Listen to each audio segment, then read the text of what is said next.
16 mai 2010. La conscience bafouée.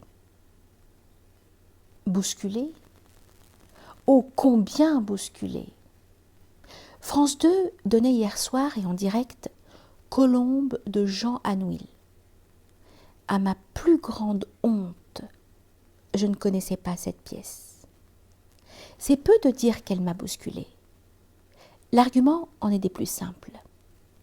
Julien, devant accomplir son service militaire, vient voir sa mère, une actrice en renom, pour lui confier son épouse et son enfant.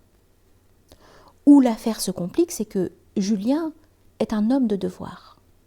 Il tient à servir sous les drapeaux, bien qu'il se déclare antimilitariste. Quant à sa jeune femme, il essaie de la former selon les principes qui sont les siens, rigueur, honnêteté, droiture.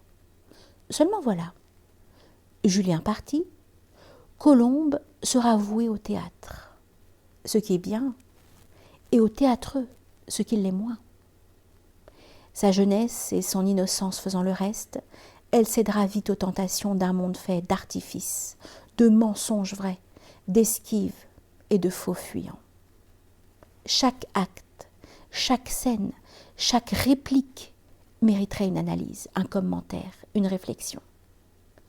Cette pièce est d'une rare richesse de situation. Et surtout, elle est placée sous le signe de la cruauté. Entre un sourire professionnel et une gentillesse perfide, les coups de dague se multiplient. Nul n'échappe à cette cruauté supposée exprimer la vérité. Bien évidemment, la principale victime en est Julien, qui perd tout à la fois, une épouse et son amour. Dans la personne de Julien, Jean Anouilh a campé un monde qui se meurt, confronté au féminisme exacerbé de Colombe et à la fausse vie de ses théâtreux. Les acteurs étaient si convaincants, chacun dans son rôle, que, par une inversion classique au théâtre, Julien devenait le grincheux, le fâcheux, osons le mot, le fasciste, face à des êtres pleins de gaieté, de joie de vivre, et ravis de déniaiser la douce Colombe, jusqu'à faire d'elle un monstre d'égoïsme et une sophiste. Toutes les idées qui sont à la mode dans les magazines féminins en papier glacé couraient de lèvre en lèvre, tandis qu'un véritable amour se mourait sous nos yeux. Il fallait en rire, il fallait y applaudir. Bref, tel le fond de la caverne, qui en reflétant les images de la vie passe pour la vérité selon Platon, Colombe fait basculer son spectateur hors du monde quotidien, en le convainquant que le théâtre, chargé de tous ces mensonges, est le monde de la vérité.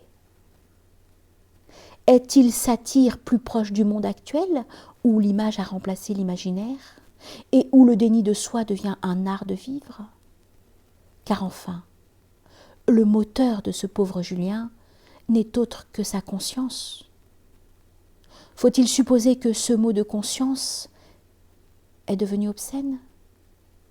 C'est à craindre.